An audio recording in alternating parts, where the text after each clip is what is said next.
Che, detrás de cada producto de origen animal que usted consume está el trabajo y dedicación Detrás de cada producto de origen animal que usted consume, entre ellos está el trabajo y dedicación detrás de cada producto de origen animal que usted consume, entre ellos está el trabajo detrás de cada producto de origen animal que usted consume, entre ellos está el trabajo detrás de cada producto con las óptimas condiciones sanitarias. Colegio de Médicos Veterinarios, comprometidos con la salud pública y el bienestar animal. ¿Sabe usted qué hay detrás de un animal saludable? Detrás de un animal feliz y sano están los profesionales en medicina veterinaria, quienes velan para que los animales y mascotas cuenten con las condiciones apropiadas de salud, medicación y alimentación, garantizando así bienestar y una buena calidad de vida al lado del compromiso y cariño de un dueño responsable. Médicos Veterinarios de Costa Rica, comprometidos con la salud pública y el bienestar animal. ¿Sabe usted qué hay detrás de un país que protege su biodiversidad? Detrás de un país que ama y cuida su medio ambiente están los profesionales en medicina veterinaria, quienes trabajan diariamente en la conservación de la fauna silvestre, velando así para que las diferentes especies de animales de Costa Rica tengan la protección, los cuidados médicos y las condiciones adecuadas para vivir.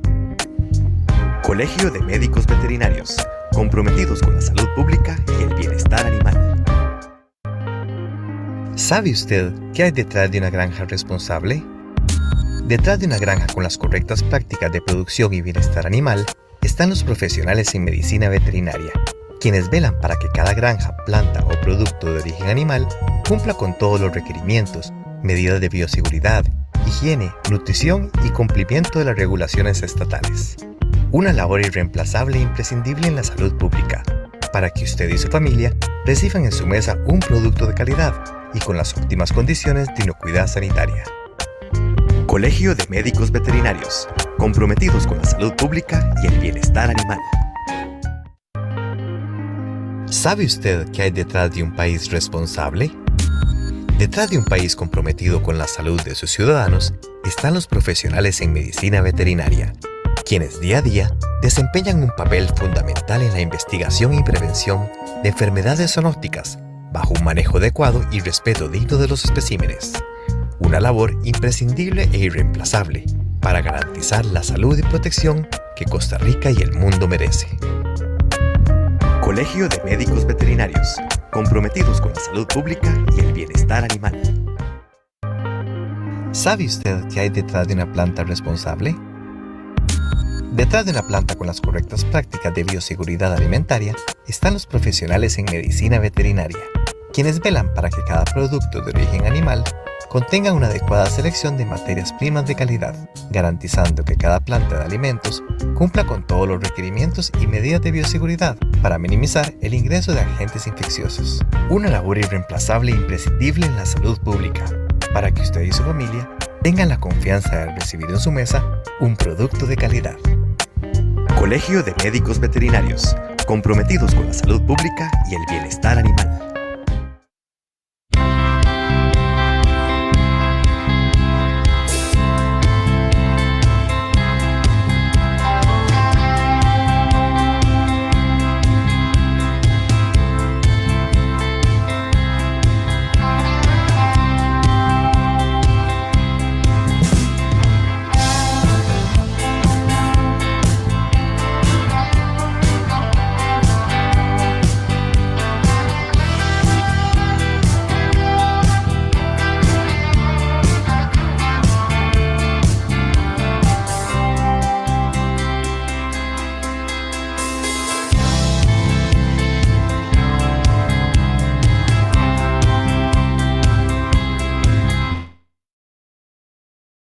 Hola, muy buenos días, ¿qué tal? Hoy nos acompaña la doctora Alejandra Calderón. Vamos a hacer una charla sobre hongos y su importancia en la medicina veterinaria. Antes de iniciar, les cuento un poquito sobre la doctora Alejandra. Ella es graduada de la Escuela de Medicina Veterinaria de la Universidad Nacional como licenciada en el 2010 y como máster en Medicina de la Conservación con énfasis en Medicina Interna de Animales Silvestres en el 2017. Actualmente es estudiante del máster en Micología Médica de la Universidad del País Vasco en España y completó su formación en Micología Médica en el Instituto Pasteur en París en el 2016. Es académica e investigadora de la Escuela de Medicina de la Universidad Nacional a nivel de grado y posgrado y es la coordinadora del Laboratorio de Micología. Ha estudiado y ha publicado varios artículos científicos, ha hecho un capítulo de un libro y ha presentado más de 40 trabajos en coautoría en conferencias científicas nacionales e internacionales. Entonces, la dinámica para hoy, nada más les recuerdo un poquito, antes de darle el pase a la doctora Alejandra, pueden hacer todas sus dudas y consultas por medio de nuestra plataforma en Facebook y yo después al final de la charla se las transmito. Doctora Alejandra, bienvenida. Hola, buenos días. ¿Me escuchan? Fuerte y claro, doctora. Perfecto.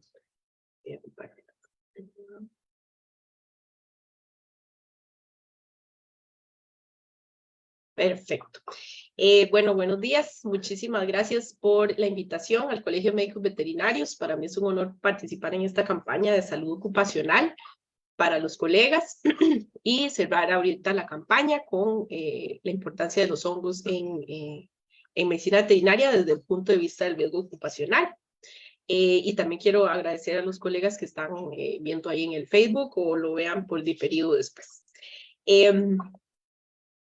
Esta semana para mí es muy importante, por eso decidí que lo hiciéramos esta semana, ya que desde hace algunos años los Centros de Control y Prevención de Enfermedades de Estados Unidos de América, o CDC, destinan esta semana para concientizar sobre las enfermedades fúngicas. Y cada uno de los días de esta semana pues está dedicado a concientizar sobre algunos de los aspectos que atañen a las enfermedades fúngicas en la actualidad. Siempre se ha pensado que las enfermedades fúngicas son de presentación ocasional y que casi no causan mortalidad, pero esto es un concepto del pasado, ya que actualmente sí son una amenaza bastante grande para la salud humana y animal.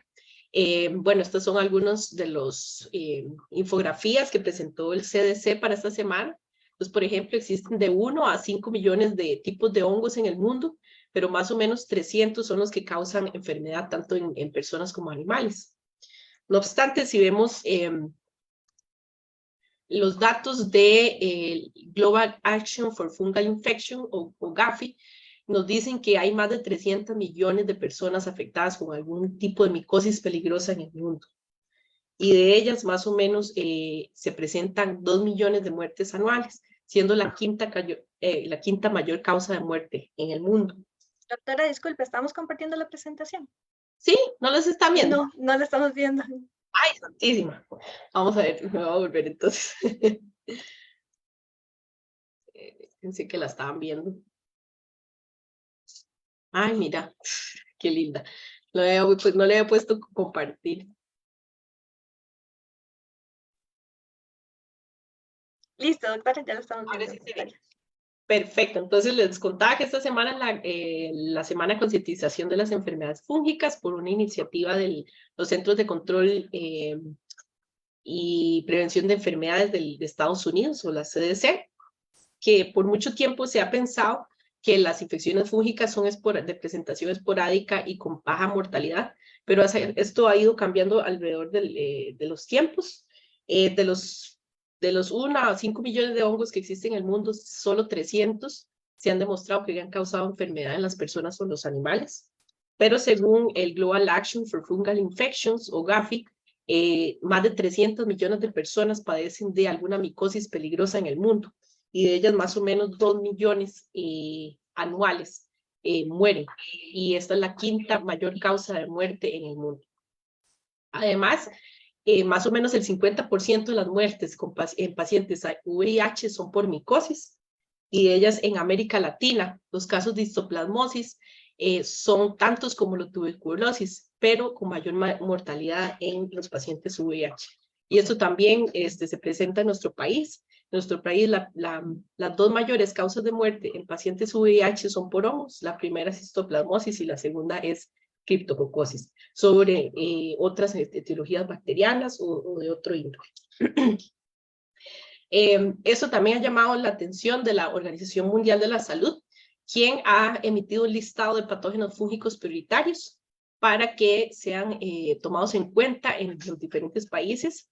y los ha dividido en 3 grupos, en el grupo crítico, el grupo de alta importancia y el grupo de mediana importancia. De estos son 19 patógenos. Y es importante recalcar que 15 de estos están presentes en Costa Rica, causando enfermedad.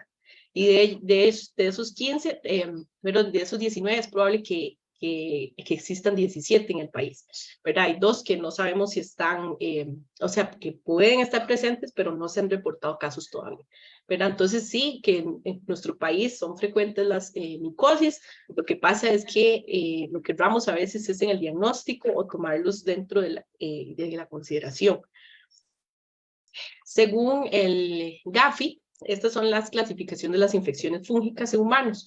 Varía un poquito de las de medicina veterinaria, que por ejemplo cuando hablamos de micosis en silvestres, hablamos principalmente del tipo de hongo que afecta al animal, y cuando hablamos de infecciones en animales domésticos o de producción, pues sí hablamos del área anatómica afectada, o por ejemplo superficiales, sistémicas o el hongo oportunista. En el caso de las micosis en infecciones de humanos, ellos se basan más en la severidad de los signos, además de la ubicación anatómica. Entonces tenemos infecciones fúngicas invasoras, las superficiales o por implantación, las de las mucosas, las alergias mediadas por hongos, que esta es muy, muy importante y a veces se desconoce, y las necrosis crónicas pulmonares y las con queratomicosis. En cuanto a las infecciones fúngicas invasoras, aquí estamos hablando principalmente de la Cryptococcus meningea, o sea, la que va a afectar el sistema nervioso central, las aspergilosis, mucormicosis, las candidemias, o sea, infecciones por cándida a nivel del sistema del torrente sanguíneo, e histoplasmosis. Y aquí el riesgo va a ser principalmente en pacientes inmunosupresos, por ejemplo, que son trasplantados, que están hospitalizados o con quimioterapia. Entonces, bueno, a nivel ocupacional, estas casi no se van a presentar, ¿verdad? A no ser que exista un factor de riesgo asociado. Pero sí tenemos que tomar en cuenta que los propietarios de nuestras mascotas pueden tener uno de estos factores de riesgo. Entonces, sí es importante hacer la comunicación del riesgo sobre ambientes contaminados, ¿verdad? Y nosotros, los que trabajáramos en clínicas, por ejemplo, tener muy bien limpio y desinfectado el quirófano y los sitios de internamiento para evitar este tipo de infecciones en los animales. Las siguientes son las micosis superficiales y por implantación. Estas sí que son las más comunes, las que producen mayor cantidad de casos en el mundo. Y aquí estamos hablando de las dermatofitosis, candidiasis cutánea, esporotricosis, las infecciones en las uñas y las infecciones en los oídos. Y aquí el riesgo va a ser principalmente por transmisión directa o por fómites a nivel ocupacional. Entonces ahí sí entramos los profesionales en veterinaria porque se presentan zoonosis, ¿verdad? Por transmisión directamente de los animales, pero también son de riesgo las personas que practican deportes de alto impacto, como por ejemplo los futbolistas, es muy común las dermatofitosis en ellos, o aquellos que practican deportes acuáticos. Los que nadan, pues obviamente es muy común que padezcan de otomicosis.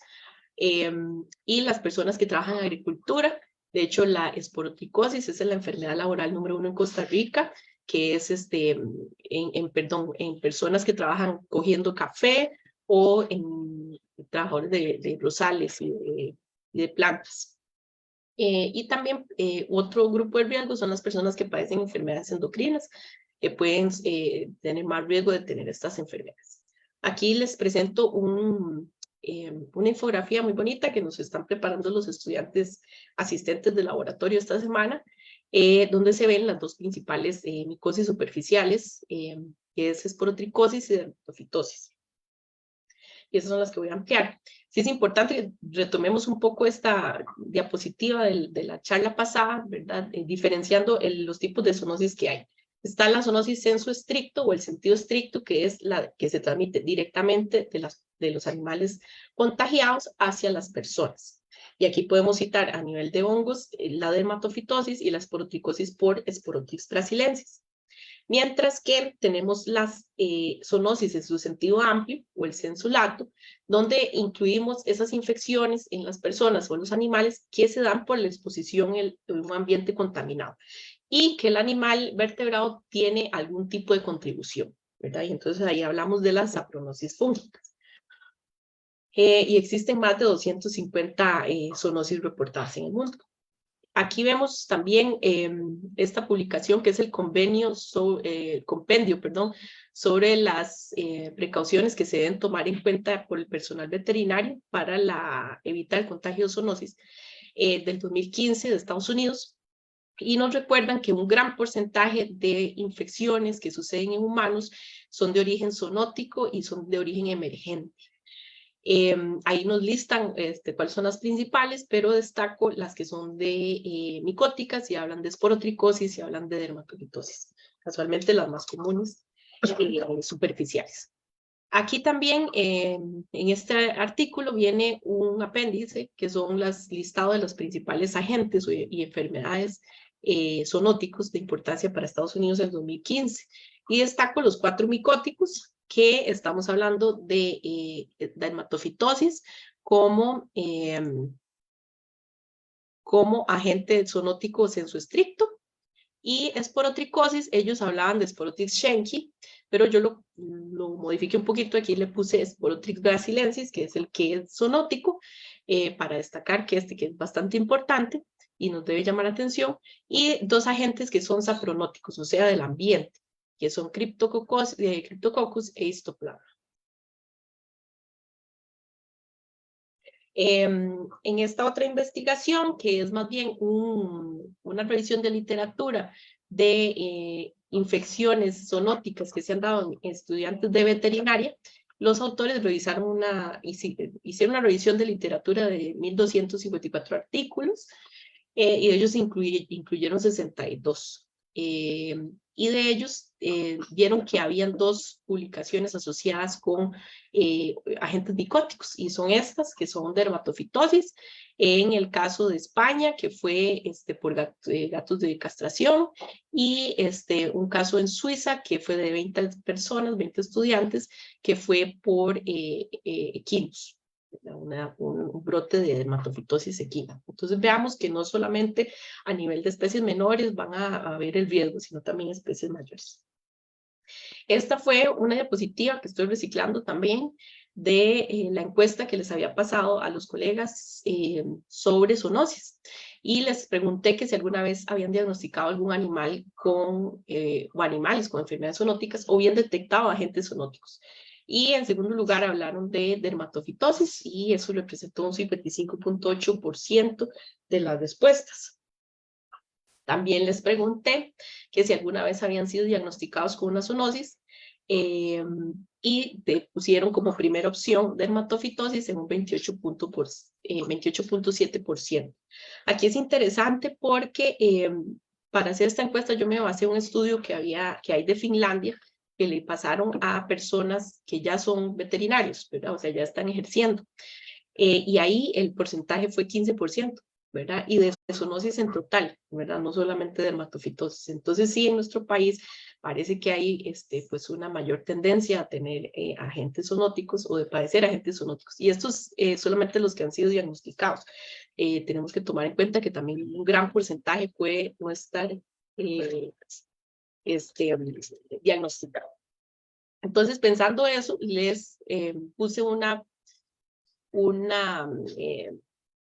pregunta mostrando una lesión de dermatofitosis, y preguntarles que si alguna vez habían tenido una de esas lesiones en los brazos, en las manos, en el pecho, en el cuello, la cara, la cabeza, y ahí vemos que el porcentaje subió al 50%, ¿verdad? O sea, sí o tal vez, ¿verdad? Entonces ven que estas enfermedades pueden estar subdiagnosticadas porque tal vez no sabemos que son de ese tipo en humanos. Sabemos cómo se presentan en los animales, pero no tal vez cómo se presentan en nosotros mismos. Entonces, las dermatofitosis pues, son infecciones superficiales que afectan los mamíferos y las aves y presentan lesiones de tipo en humanos, de tipo eritematoso, muy circunscritos, son pluríticas y pueden ser multifocales o focales. En el caso de los animales, podemos tener animales sintomáticos con lesiones de tipo igual, descamativo, el prurito va a ser variable según la especie del animal afectado, son muy descamativas.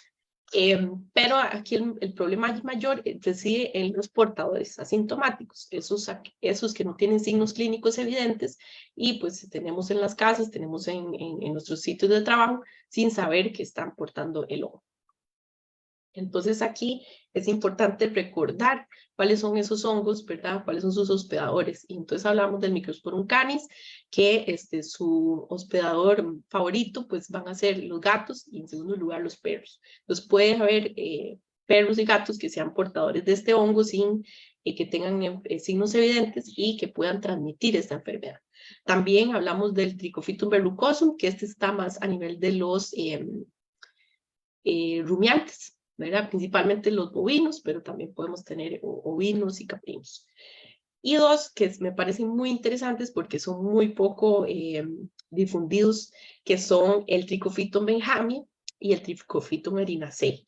El Trichophytum benjamii está presente en los cobayos, que son una mascota muy popular en Europa. Y de hecho, desde el 2017 se hizo un brote entre las personas que tenían cobayos. ¿Por qué? Porque ellos eran portadores asintomáticos y empezaron a contagiar a las personas. Con respecto a Trichophytum erinacei, también puede ser el erizo un portador asintomático de este hongo. O bien puede ser manifiesto, ¿verdad? Entonces sí, tomemos en cuenta estos agentes, tomemos en cuenta estos animales que antes de que las personas los lleven o tal vez dentro de la consulta regular podamos hacer el estudio de la moqueta, que es un pedacito de alfombra estéril, o bien un cepillado por el pelambre y eso se manda a cultivar, ustedes lo mismo lo cultivan y detectar si existe soportadores de dermatofrutos. Para evitar también el contagio a los propietarios, pero también al personal de nuestro establecimiento. La otra amenaza muy peligrosa es la esporotricosis. Esta es una amenaza desatendida. Es una enfermedad que se ha extendido en Brasil desde el 2012 y hay más de 5,000 casos reportados en personas y en animales. Es importante separar las especies de Sporotrix. Bueno, existen más de 50 especies de Sporotrix, pero las que son de importancia médica, o que sea con mayor casos, estamos hablando de los Sporotrix brasilensis, Sporotrix schenki y Sporotrix globosa. Con respecto al Sporotrix brasilensis, es aquel que su hábitat de preferencia es el gato. Y el gato lo puede transmitir, ya sea porque tiene la enfermedad manifiesta o porque es un portador asintomático. Y lo puede transmitir por secreciones oculares, por secreciones nasales, por aruñazo, por mordisco también. Y lo puede transmitir tanto a otros animales como al ser humano. Y han habido casos en América del Sur, en Brasil y en Colombia, en que el veterinario está revisando al felino y el felino estornuda y le llega a las conjuntivas y ha desarrollado esporotricosis en el ojo, ¿verdad? Entonces es necesario, si uno atiende un felino que tiene lesiones manifiestas a nivel del rostro, que sean de tipo nodular, usar careta, porque no sabemos si puede ser un portador de Sporotrix brasilensis. Este hongo no ha sido reportado en nuestro país. No obstante, hasta este año nosotros en el laboratorio de micología tuvimos un caso manifiesto de esporotricosis que nos llegó, que lo pudimos diagnosticar. Pero ¿cuántos hay ahí sin diagnosticar? Eso no lo sabemos. Con respecto a Sporotrix globosa y Sporotrix schenki, más bien la transmisión es del ambiente. Entonces, el animal lo pudo haber adquirido directamente por una inoculación traumática, una espina, un mordisco de otro tipo, una herida contaminada. Así le pasa a los agricultores en nuestro país. Sporotrix brasilensis, schenki es sumamente común. Pero necesitamos hacer el diagnóstico etiológico para poder asegurar las medidas de bioseguridad pertinentes, si es uno o si es el otro. Aquí les tengo una diapositiva de los casos que hemos tenido de esporotricosis este año. Es una gatita, cortesía del doctor Randall Maroto. Ya ella falleció porque pues no aceptó bien el tratamiento, se tuvo que poner a dormir y su lesión era una lesión de tipo nodular en el plano nasal. Ahí vean esa foto, cuántas veces han tenido un gato con una lesión así, cuántas veces ustedes han pensado en hongos, cuántas veces solo han mandado histopatología es necesario mandar al cultivo también. Tenemos estos casos de equinos, estos son cortesía del doctor Estrada, que él me los pasó de otros colegas, que perdón, es que no tengo la fuente original, que han habido en el país, y vemos las lesiones que están localizadas en nivel de oreja, y todas estas bolitas que están ahí son la cadena linfática que está aumentada, ¿verdad? Y eso es la presentación linfocutánea. Entonces tenemos en gatos, tenemos en caballos. Estos son casos que nos han llegado este año, pero como les digo, pueden ser que estén desde hace tiempo y no nos llegan a nosotros para poder hacer diagnóstico. ¿Qué muestras nos pueden mandar? Bueno, si es a nivel nodular, por favor, mándenos una biopsia en solución salina. Si es a nivel, ya está ulcerado, nos pueden mandar un raspado del borde de la lesión ulcerada. Nos pueden mandar aspirados con salina de las úlceras para el diagnóstico correcto. En estos casos, se está a la espera de hacerle el PCR para confirmar, pero ya se le hizo un análisis de proteómica, por ejemplo, el del gato, y se determinó que era Sporotrix schenki, no era brasilensis. No obstante, queremos hacer la confirmación molecular. En cuanto a las micosis de las mucosas, pues eso realmente no es un riesgo ocupacional para nosotros, pero sí les digo que existen, ¿verdad? Son esas micosis a nivel de la mucosa oral, que si la persona toma muchos antibióticos, le pone la lengua blanca, eso es cándida principalmente. Esofágico también, vaginitis, balanitis, esos también pueden ser por transmisión sexual. Cuando hay una persona embarazada, también puede haber cambios hormonales que haga que sobrecrezca cándida. O cuando hay tratamientos con corticosteroides, esto también puede presentarse. Las alergias mediadas por hongos, estos sí son bastante interesantes porque hay muchas personas alérgicas en el mundo y pocos piensan que el origen de esa alergia es por hongos, a no ser que se hagan las pruebas, por supuesto. Existen varias entidades como la aspergilosis broncopulmonar alérgica, el asma severa con sensibilización fúngica, la enfermedad pulmonar ocupacional, que esta depende de la ocupación, el hongo es por su ocupación, ¿verdad? Entonces están los que trabajan con heno, están los que trabajan con asfalto, están los que trabajan con ensilajes, que van a tener sensibilización por algún tipo de hongo especial que está en ese sustrato. La rinosinusitis alérgica fúngica y el asma tormentosa. Del 30 al 40% de la población mundial tiene alergias. Existen más de 300 millones de asmáticos en el mundo y existen más de 6.500.000 personas con la sensibilización por hongos. Y un 2.5% de los adultos asmáticos en el mundo son por la aspergilosis broncopulmonar alérgica. Ahí lo más interesante y preocupante es que aquellos pacientes que están sensibilizados por hongos no están respondiendo a la terapia con corticosteroides. Entonces ya la bombita tampoco les está sirviendo y entonces se les hacen cultivos fúngicos y se dan cuenta de que están sensibilizados por un tipo de hongo y entonces requieren también un tratamiento antifúngico. Y es por eso que nosotros tenemos que cuidar tanto los antifúngicos, porque pasa que los hongos que están en el ambiente son ya resistentes a los antifúngicos y porque han adquirido esa resistencia en el ambiente. Entonces imagínense una persona con un asma muy fuerte que además requiera de antifúngicos y que ese antifúngico no funciona. Aquí, en cuanto a las alergias mediadas por hongos, voy a llamar digamos, la atención o que toman en cuenta los trabajadores de granja avícola, porque ellos cuando llegan a hacer las inspecciones deberían usar mascarilla N100, bueno, N95, para que no inhalen esas partículas, porque ahí el riesgo no solamente por los hongos que hayan en el ambiente, sino también por todos los otros químicos que hay producidos por las excretas de las aves, ¿verdad? Por ejemplo, nitrógeno, etc. Igual también las personas que trabajan con ensilajes, con heno, deberían usar siempre mascarilla. Cuando trabajan con eso, los trabajadores de las fincas, cuando limpian en las cuadras de los equinos, de los bovinos, etcétera, tienen que usar mascarilla para protegerse porque eso va a levantar partículas que van a ser inhaladas y van a causar este tipo de asma.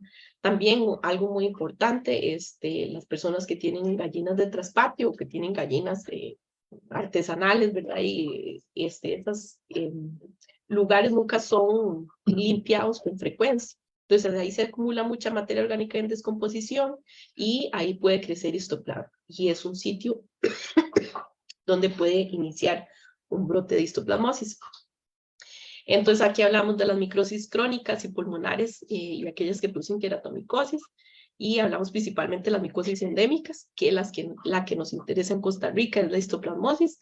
Existen más de 100,000 afectados en las Américas por histoplasmosis, pero esto se estima que es mucho más porque pues, la detección no es tan buena.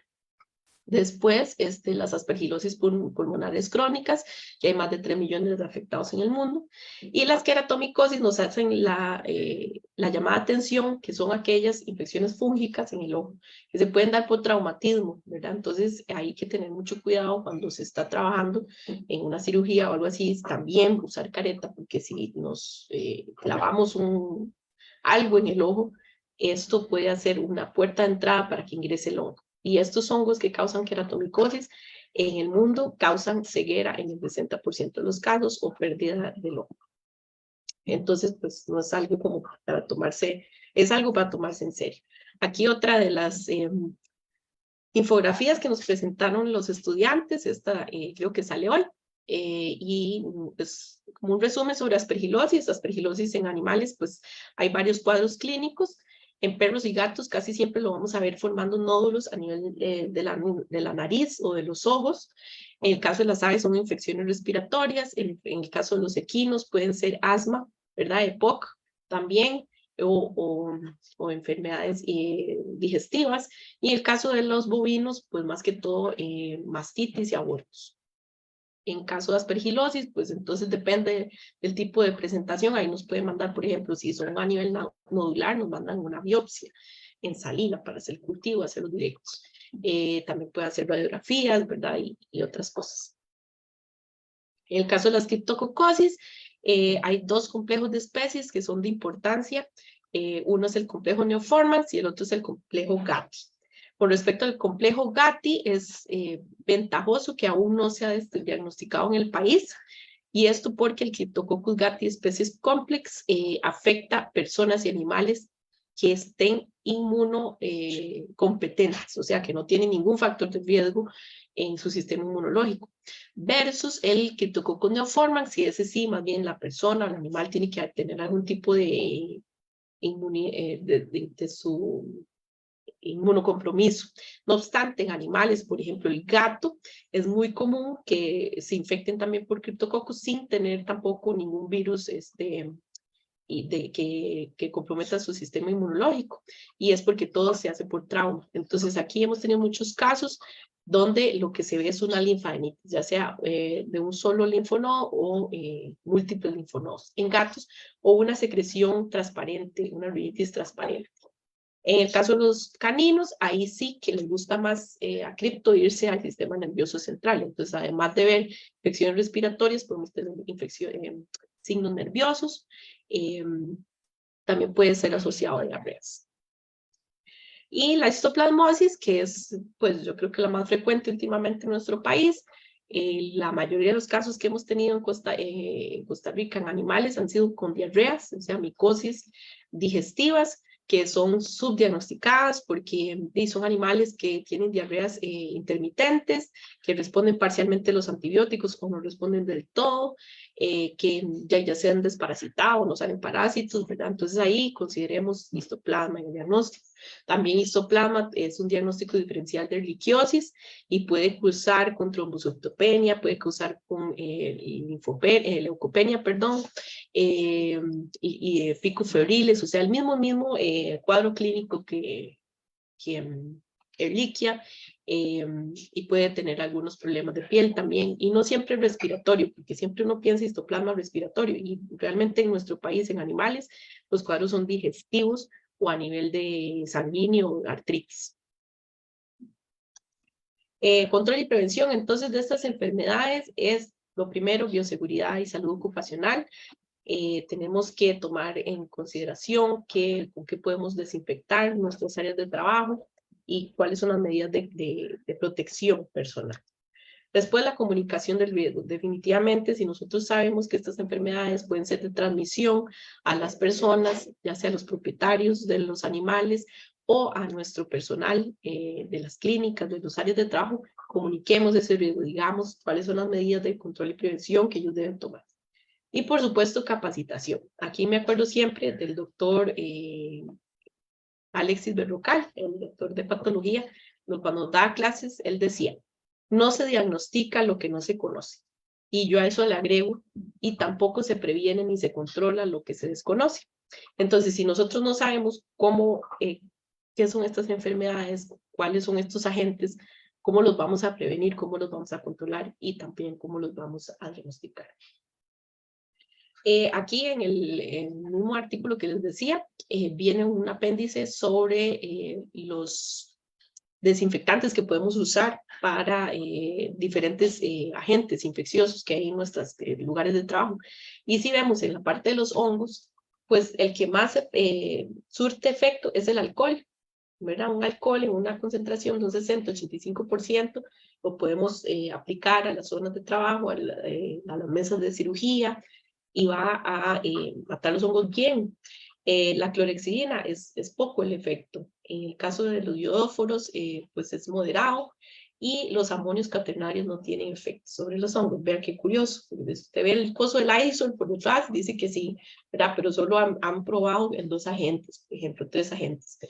Pero sí es necesario, digamos, que nosotros limpiemos con alcohol primero y después ya usemos amonios cuaternarios, pues para todo lo demás y para lo que puede sobrar. Aquí también llama la atención a las esporas. Las esporas no solamente son de hongos, sino también de los clostridios. Las esporas son una estructura de resistencia ambiental, entonces ellas, ¿cómo se llama? Resisten la temperatura alta, resisten la desecación, entonces son muy peligrosas. Y esperemos que no estén en nuestros consultorios, no estén en nuestras áreas de trabajo, porque eso sí son más difíciles de eliminar. Igual, yo recomiendo para control ambiental de los hongos, el cloro al 10%, por ejemplo, para dermatofitosis, funciona bastante bien para las superficies, el agua caliente para la ropa, las sábanas, todas las cobijas, todo lo que tenga en contacto con animales con dermatofitos, pueden lavarlo con agua caliente, y esa es una de las precauciones. Entonces, mensajes para llevar a la casa de esta charla es que la dermatofitosis, las esporotricosis y la sapronosis son las principales amenazas fúngicas en la profesión veterinaria. El manejo, el control y prevención de estas enfermedades debe ser multifactorial. La limpieza mecánica y la desinfección con alcohol, el cloro al 10%, agua caliente y o antifúngicos es una medida de control ambiental eficaz. Y la comunicación del riesgo es esencial para el control y la prevención de las infecciones fúngicas. Antes de terminar, sí quería invitarlos que el próximo jueves 28 de septiembre a las 6 de la tarde se va a dar una de las charlas del preencuentro. El encuentro de medicina veterinaria es una actividad que se hace anualmente por parte de los estudiantes de medicina veterinaria y 2 académicos de aquí de la escuela, que es la doctora Loende y el doctor Luna. Y en este caso va a presentar la máster Nelly Castro, que Nelly es una microbióloga que hizo pasantía en nuestro laboratorio, y lo que hizo fue tomar las levaduras que tenemos en la micoteca, o sea que tenemos guardado de casos clínicos de animales, y las llevó a la Inciensa para hacerle proteómica.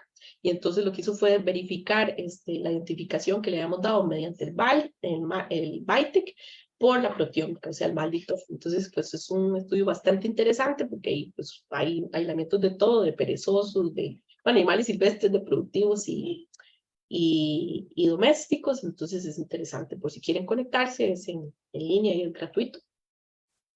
Y muchas gracias por su atención y ahí están los medios de contacto. Tenemos el Instagram, el Facebook y el YouTube del laboratorio.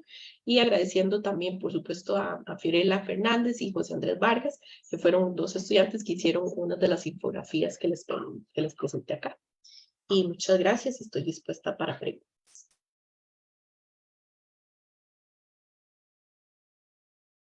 Muchas gracias, doctora. Tenemos 2 preguntas. La primera dice que conociendo lo agresivo que se comporta el Sporotrix brasilensis, ¿sospechas que si podría estar en el país o nada más no lo hemos logrado diagnosticar? Muchas gracias por la pregunta. Creo que no está en el país, ya que pues tendríamos más casos reportados, porque exactamente es muy agresivo. Aquí el problema es que no existe, digamos, una barrera epidemiológica. Nosotros en el país no pedimos, digamos, que animales de Brasil vengan negativos por Esporotrix brasilensis. Deberíamos pedir un PCR negativo de animales que vienen de Brasil. Ahora bien, no solamente está en Brasil, ya se extendió a Argentina, Chile, Colombia, y de hecho hay casos reportados en Inglaterra.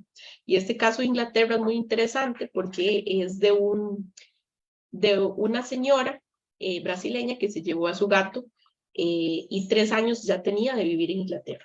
Y en eso el gato empezó a desarrollar lesiones, 3 años después de haber llegado a Brasil. Empezó a desarrollar lesiones, lo llevó al veterinario, le hicieron las pruebas y era Esporotrix brasilensis. La señora manifestó lesiones y el veterinario también. Entonces, bueno, según las autoridades de Inglaterra, pues ellos dijeron que no había ningún brote, ¿verdad? O sea, que estaba controlado, pero aún así vean que es un gato que había venido hace 3 años a ese país.